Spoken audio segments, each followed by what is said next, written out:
Bonsoir à tous, bienvenue dans votre émission La Réunion Léla. La question se pose et continue d'être posée. Est-ce qu'il y aura une seconde vague en métropole? Quelles conséquences pour La Réunion? Comment l'ARS et la préfecture gèrent la situation? C'est vrai qu'actuellement, on voit des chiffres qui sont donnés chaque jour. On essaye de comprendre ce qui se passe, on essaye de se dire qu'est-ce qui va se passer, c'est pas facile. On en parle dans Cosmo Réunionnais.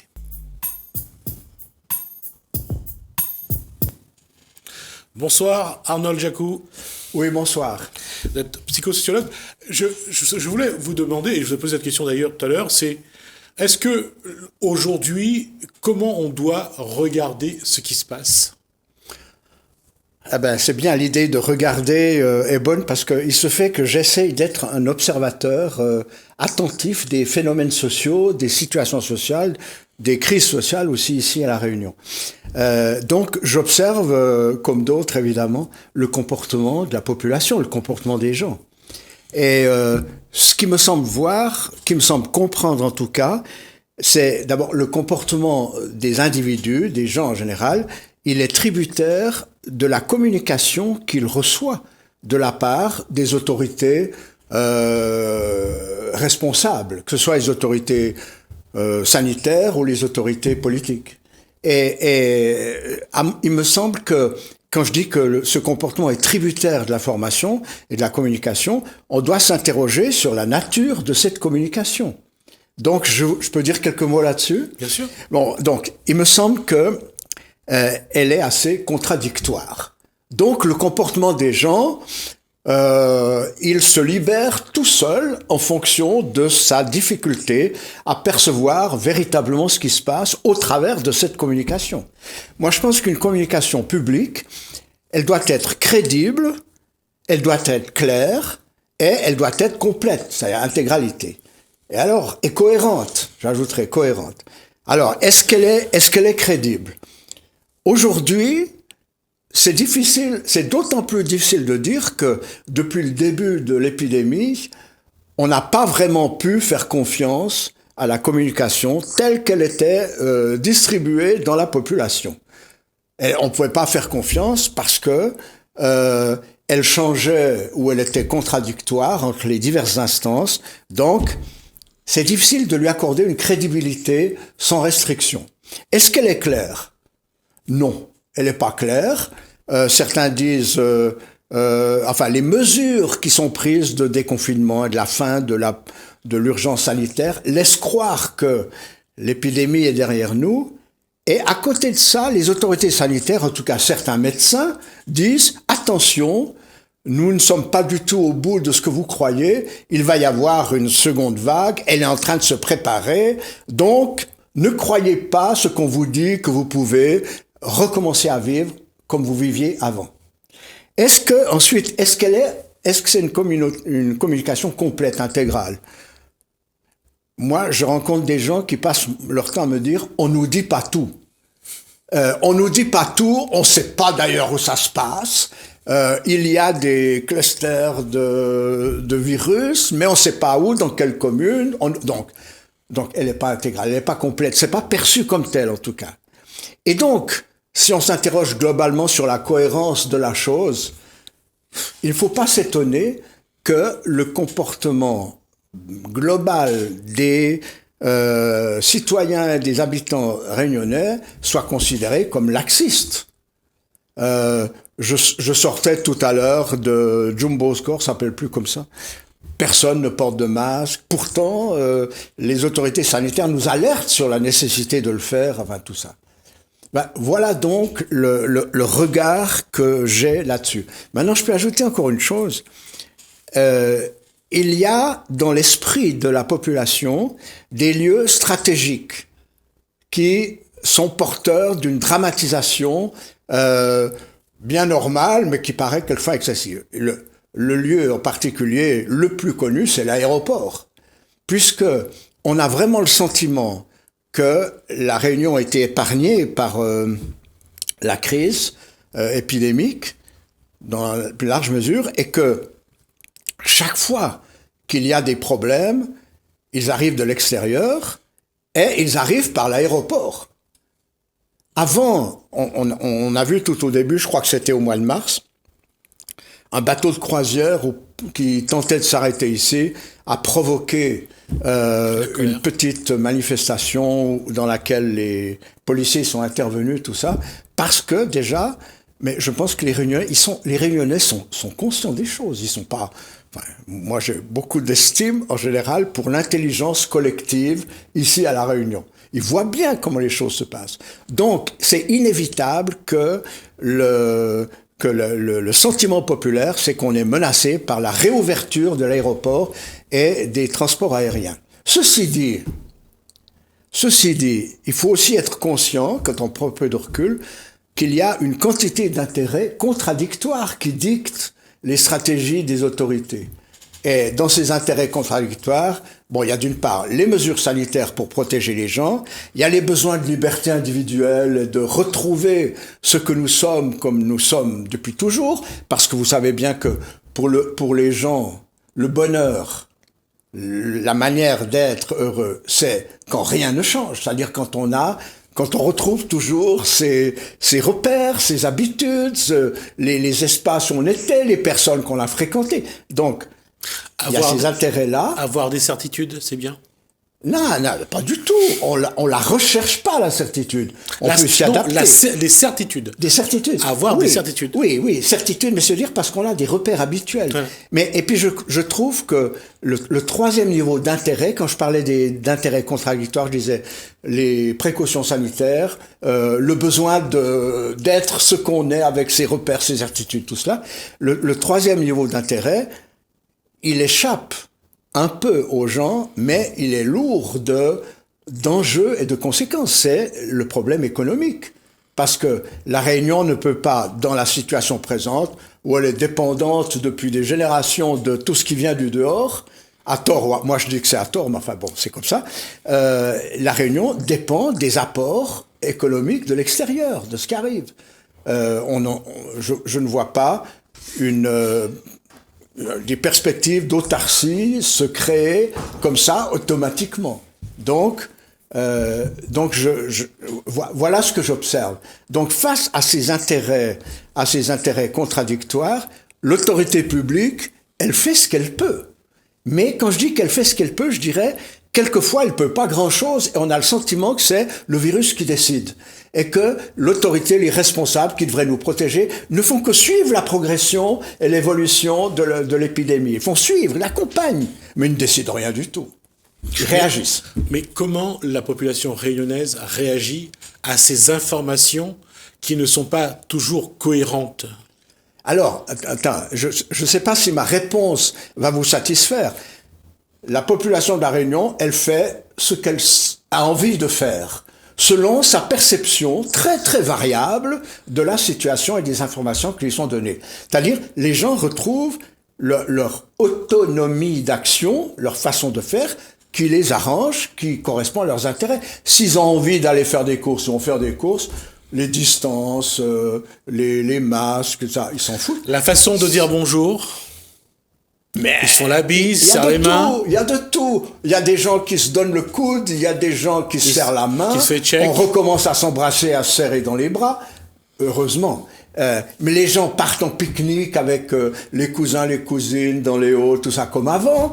Je veux dire qu'il y a tous les comportements, à mon sens, ont recommencé à se présenter, quelle que soit aujourd'hui la vérité ou la subtilité des informations qui sont données.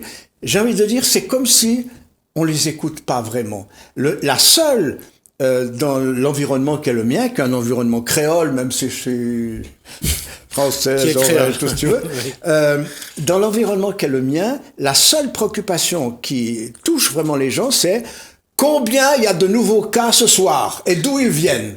C'est un petit peu comme les chiffres du loto chaque soir. On essaye de savoir quels sont les numéros qui sont tirés. Et le problème, c'est comment interpréter ces chiffres. Est-ce qu'il faut les prendre au sérieux ? Est-ce qu'ils sont vrais ? Comment les interpréter ? Mais attendez donc. Au début, je vais revenir un peu en arrière, parce qu'en février, j'ai été interviewé sur la psychose qui se répandait. On ne connaissait pas le danger. On ne savait pas d'où il venait, comment il se transmettait, on ne savait pas. Contrairement au cyclone, on sait très bien comment ça se passe. Donc, on ne savait pas, donc, il y avait une crainte face à l'inconnu. Mais 3 mois après, alors que dans le monde entier, on alerte les gens sur le virus et qu'il y a une véritable mortalité qui devrait nous inquiéter, j'ai le sentiment que la population, les gens sont tellement habitués à entendre ces discours qu'ils n'ont plus l'impact qu'ils avaient au début de l'épidémie. Et vous savez bien que une situation importante, pleine de vérité, de pertinence, d'appropriation, enfin tout ça, qui est à force d'être répétée, elle n'a plus véritablement d'impact. On l'écoute plus, on a l'habitude, on dit « Ah, c'est encore... C'est un petit peu comme au début. Au début, il y avait les chiffres qui tombaient de métropole, tant de cas d'infection, tant de cas d'hospitalisation, tant de cas de décès, d'abord en réanimation, et puis de décès. À un moment donné, le peuple, les Français, les Réunionnais, n'ont plus envie de chaque jour de savoir combien de personnes sont mortes, combien sont en réanimation. À un moment donné, il y a un rejet de ça. En tout cas, une banalisation. Oui, pour certains, il y a un rejet, mais pour d'autres, c'est seulement une banalisation. Et encore une fois, les seules choses qui préoccupent vraiment les gens aujourd'hui, c'est et les gens qui viennent de Mayotte, qu'est-ce qu'ils sont en train de nous faire, qu'est-ce qui va arriver. Mais c'est Mayotte qui est la source, le centre du problème. Mais il y a un problème aussi. Je veux dire que on l'a vu sur les réseaux sociaux, on a vu sur Facebook par exemple, on a vu les gens se dire pourquoi on ferme pas l'aéroport et pourquoi on n'interdit pas aux Mahorais de venir à La Réunion, parce que leur crainte c'était de voir des personnes contaminées venir à La Réunion et se perdre dans la foule et donc contaminer les autres. Oui, non, mais j'ai rien rajouté à ça, sauf que, si j'ai compris, depuis que ces inquiétudes ont été manifestées publiquement,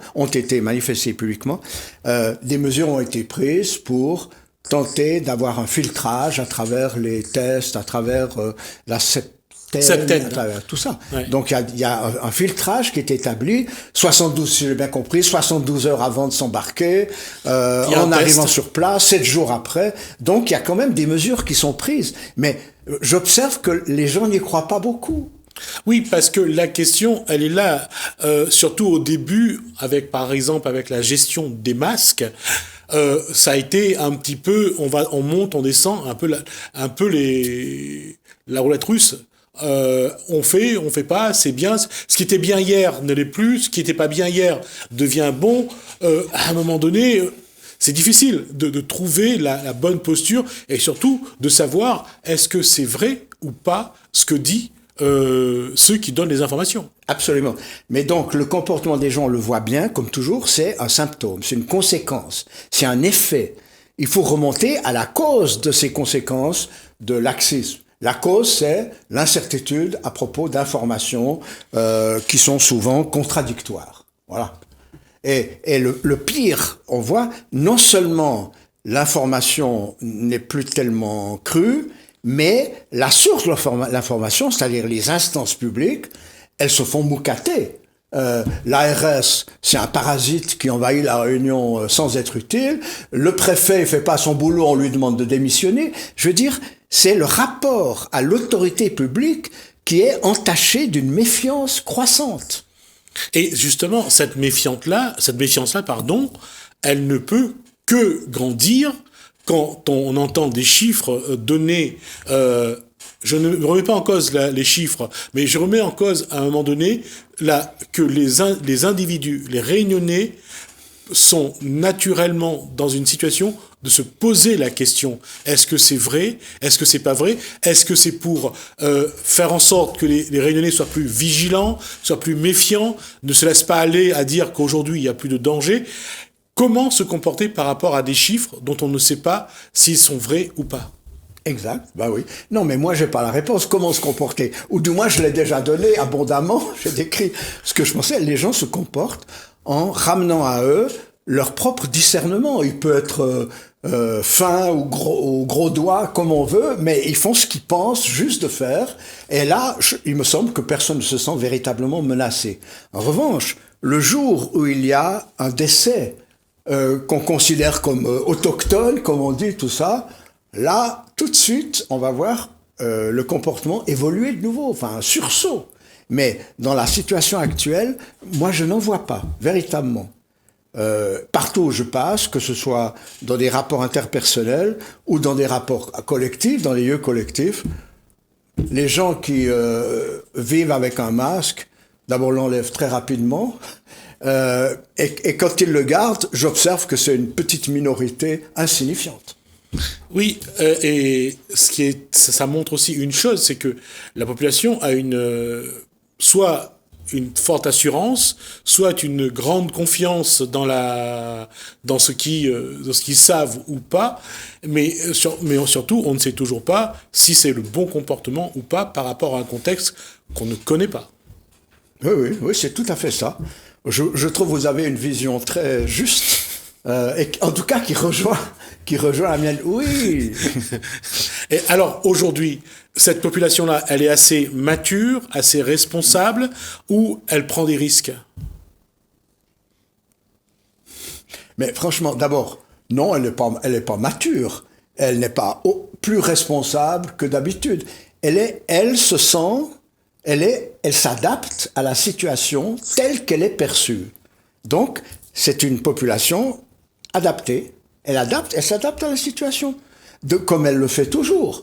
Vous avez des politiques publiques de solidarité qui distribuent de l'argent à travers les mesures RSA. Ça. Les gens s'adaptent très rapidement. On leur retire ça. Il y en a une bande qui proteste, puis les autres, mais ils vont s'adapter à autre chose. On est dans la même situation. La capacité d'adaptation de l'humain est fantastique. Et quelquefois, quand les gens manquent d'informations qui viennent de ceux auxquels ils ont pensé, avec raison, faire confiance, quand ils manquent d'informations de leur part, eh ben, ils s'inventent eux-mêmes l'information qui leur permet de mesurer leur comportement. C'est là le danger ? Alors, oui, objectivement, je pense que ça peut être un danger. Mais ce qui me semble, encore une fois, c'est que c'est un danger à la lumière de ce qu'expriment les médecins. Le conseil scientifique à Paris, l'autre côté de la mer, et les médecins locaux ici, qui disent « Attention, c'est un danger ». Les gens n'y croient pas vraiment, sauf quand ils vont consulter dans le cabinet médical, parce que le médecin, lui, il met un masque. Oui, et là aussi, c'est un paradoxe, les gens vont chez le médecin avec un masque. Oui, mais quand ils sortent, ils enlèvent le masque. Voilà. On sait aussi que dans les milieux hospitaliers, dans les milieux médicaux, les maladies nosocomiales, c'est quelque chose dont on craint un peu. Et là, c'était vraiment... c'est l'hôpital qui rend malade, hein. Ouais. Non, c'est vrai. Parce que c'est là où il y a le plus de virus, il y a le plus de... Bien sûr. C'est l'hôpital qui crée les maladies nosocomiales. C'est pas ailleurs, c'est pas dans la rue. Tout à fait. Alors... Et ça va être ma dernière question sur ce point, Arnaud Jacou. Là, comment peut-on évoluer, là je parle du comportement, face à cette situation incertaine, ou comment le Réunionnais, et bien sûr dans sa globalité, doit-il penser, ou alors vraiment être en position d'attente et se dire, on attend pour voir comment on évolue. Mais... n'est-ce pas? C'est une réponse difficile, non pas parce que je me dérobe, mais parce que je pense que la population, je le répète, est généralement tributaire de ces élites, des leaders d'opinion, de ceux qui parlent. La population, elle écoute, plus ou moins. Plus ou moins. À partir du moment où elle a le sentiment qu'elle ne peut pas croire l'information qui est donnée, elle s'égaille pour aller vivre ses occupations et s'occuper de ses affaires. Donc elle n'écoute plus véritablement. Pourquoi elle n'écoute plus? Parce que, je répète, la communication qui est donnée n'est pas perçue comme suffisamment cohérente. Donc l'évolution du comportement des gens, à mon sens, devrait dépendre d'une amélioration de la communication publique, telle qu'avec l'usage des moyens techniques qu'on a actuellement, une amélioration, à mon sens, dans le sens de la cohérence, d'une plus grande cohérence, d'une plus grande clarté, d'une intégralité aussi, qu'on n'ait pas le sentiment qu'on nous cache des choses parce qu'on nous dit pas où ça se passe. Notamment, on sait pas où ça se passe. Donc, est-ce que mon voisin ou est-ce que la personne qui m'interviewe en ce moment, est-ce qu'il n'est pas infecté? Mais je le sais pas parce que on ne m'a pas donné l'information. Vous comprenez ce que je veux dire? Donc, je trouve que le comportement des gens dépend de toutes ces caractéristiques informatives qui lui sont données ou qui lui sont, pour toutes sortes de raisons, refusées. D'accord. Alors on va donc rester là-dessus pour cette soirée. Donc merci pour cet échange, Arnaud Jacou. Donc, je rappelle donc que vous êtes psychosociologue. On verra un petit peu comment le Réunionnais évolue et surtout comment évolue d'abord le comportement des autorités par rapport au virus, à l'évolution du virus. Donc ça fait quand même beaucoup d'inconnus dans cette équation. Donc on prendra le temps de regarder et de revenir avec Arnaud Jacou, donc pour essayer d'expliquer et de comprendre. On marque une pause. Je vous propose de revenir sur Mehdi Gerville et de voir un petit peu comment il prépare son concert du 26 septembre. À tout à l'heure.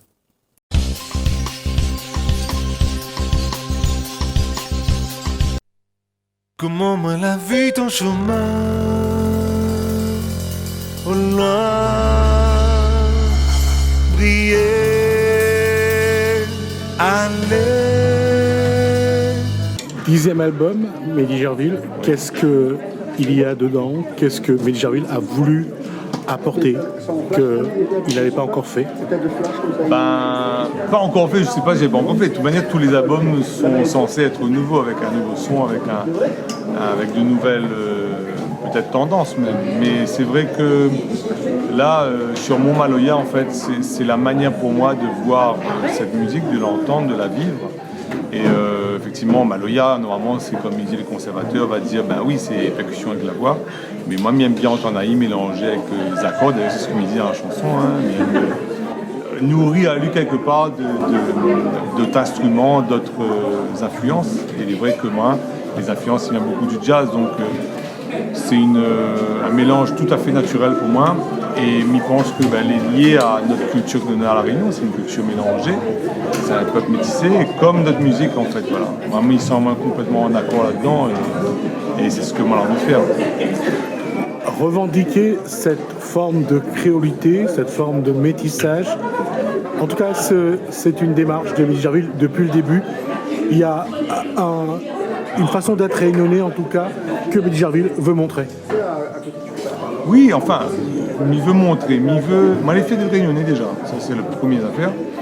Et ensuite réunionnais, ça veut dire quoi? Ça veut dire qu'on est issus de cette île et avec des cultures différentes, avec un mélange de cultures. On n'a qu'à regarder ce que nous mange tous les jours. Il y a natte chinois, natte de malba, natte de yam, enfin tout qui a été mangé. Il est un peu la même sauce finalement la musique. Donc, et c'est ce que nous aimons, c'est le mélange, le métissage. Et moi, il aime ce métissage.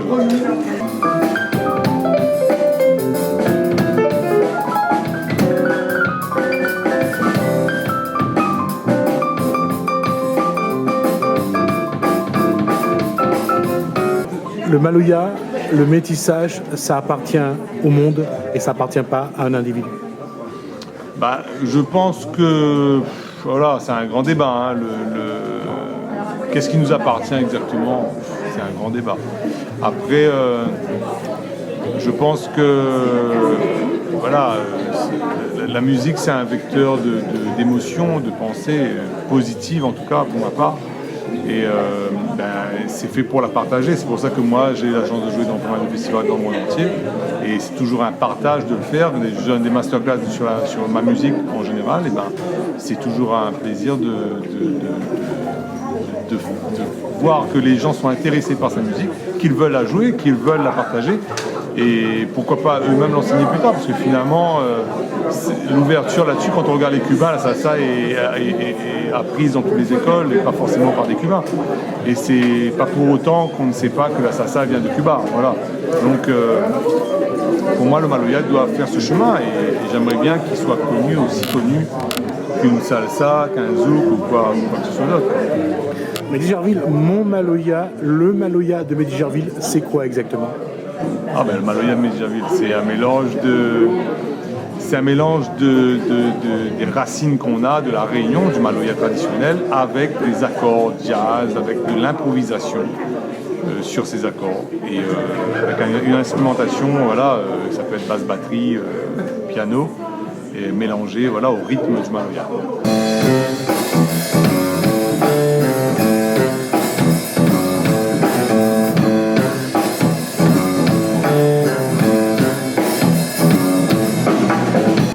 La musique, ça doit évoluer, chacun amène ses sonorités. Aujourd'hui, comment le Réunionnais doit regarder son maloya? Ah ben le Réunionnais, je pense qu'il est ouvert déjà, le Réunionnais. Il est déjà ouvert sur beaucoup de musique. Après, moi ce que j'aimerais, c'est que le Réunionnais soit un peu plus focus, on va dire, sur la musique de la Réunion, même si elle est mélangée avec autre chose, mais voilà, j'aimerais que les Réunionnais soient plus assidus, on va dire, à être fiers de leur créolité, de notre savoir-faire, de notre funker, le maloya, le créole, le sega, la musique à Réunion, quoi. Et même si nous mélangeons avec d'autres affaires, bien sûr, il faut ouvrir, parce que sinon, c'est pas une musique morte, c'est une musique vivante, c'est une musique qui doit exister, qui doit évoluer, qui doit bouger. Sinon, ben, ça veut dire que ça passe dans le plan des musiques mortes, donc ça serait dommage. 10 albums, Mehdi Gerville, du premier au dernier, au 10e, pardon, pas au dernier, au 10e. Qu'est-ce que Mehdi Gerville, à chaque fois, a essayé d'apporter? Qu'est-ce qu'il a essayé de mettre? Et comment est-ce qu'il a mis en avant sa réunionité, son île de la Réunion? Ben, moi, depuis le premier, et c'est souvent les gens n'entendent pas forcément le maloya ou le sega dans ma musique depuis le début. Et pour autant, la base rythmique, le rythme du maloya, si on écoute bien, si on analyse bien, et ben, il y a toujours ce rythme derrière qui est là, même s'il est effectivement un peu caché de temps en temps quand il est un peu trop jazz, on va dire. Mais la musique est là.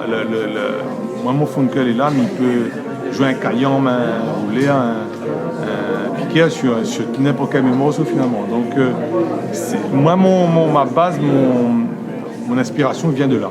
Vient de ces rythmes de la Réunion. Et après, le reste, c'est pour embellir, on va dire. Voilà, c'est pour explorer d'autres univers. Mais en tout cas, le maloya, pour moi, il est là, présent, omniprésent dans toute ma musique. À l'image de Mehdi Gerville qui ouvre le maloya sur d'autres sonorités, comment le Réunionnais doit-il s'ouvrir aussi au monde? Bah, il doit s'ouvrir. Alors là, c'est un long débat, c'est un grand débat, mais moi, j'ai jamais été très, comment dire ça, tourné autour de moi-même, quoi, égocentré, je sais pas, nombriliste un peu, quoi. Donc en fait, moi, je pense que les bien d'ouvrir sur, de voir les autres choses, de voir comment ça bouge dehors, comment ça se passe, et de s'enrichir de ces cultures et d'enrichir la nôtre avec ce qu'on a appris à l'extérieur. Donc c'est un peu ma vision des choses. Maintenant, après, les gens vont dire non, il faut rester comme ça, il ne faut pas bouger. Moi, je sais pas, moi, plutôt du côté où les gens, ils disent voilà, ils ont envie d'évoluer, ils ont envie de faire peut-être autre chose. Ils n'aiment pas trop ça fait tout le temps les pareils. Ils aiment bien évoluer sur d'autres choses. Entrée, il y a une chose que Mehdi Gerville montre avec cet album, Mon Maloya, c'est qu'à partir de soi, on peut aller très loin. À partir de soi, on peut aller très loin, on peut même dépasser nos objectifs. Faut croire en soi pour vraiment se dépasser, quoi. Croire et puis avancer et puis faire des choses. Il faut être en action, sinon rien ne se passe et après on dit pas capable, mais bon, sans essayer.